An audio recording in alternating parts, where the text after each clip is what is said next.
Tito nommé Emmanuel Issoze Ngondé a animé ce matin sa première conférence de presse. Détendu, le nouveau Premier ministre Emmanuel Issoze Ngondé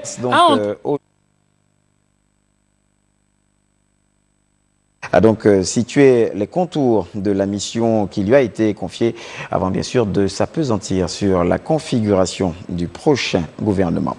Henrik Bokoko.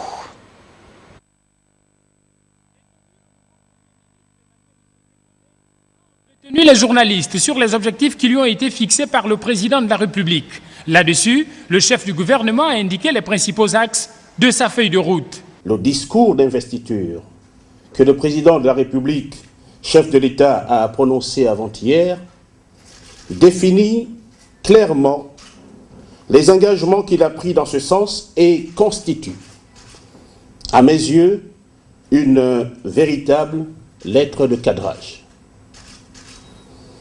Je pense à la consolidation de l'état de droit et de la démocratie, nécessitant des réformes institutionnelles audacieuses dans le dialogue inclusif, dialogue apaisé et dialogue constructif.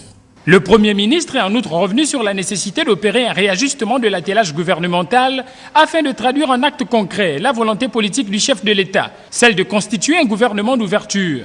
J'ai été instruit de proposer au chef de l'État un gouvernement largement ouvert. C'est un gouvernement d'ouverture, largement ouvert aux forces vives de la nation, qui répondent aux exigences d'une République plus juste et plus solidaire. Par la mise en œuvre du programme de l'égalité des chances, programme sur lequel s'est appuyé le discours de campagne du président de la République. Le Premier ministre a salué à juste titre le travail abattu durant près de 3 ans par son prédécesseur. Le chef du gouvernement entend consolider les acquis tout en dynamisant l'action gouvernementale. J'ai une pensée reconnaissante pour le Premier ministre, le professeur Daniel Onaondo. Le bilan qu'il laisse présente des acquis notoires qu'il nous faudra sans doute consolider et qu'il nous faudra sans doute fructifier.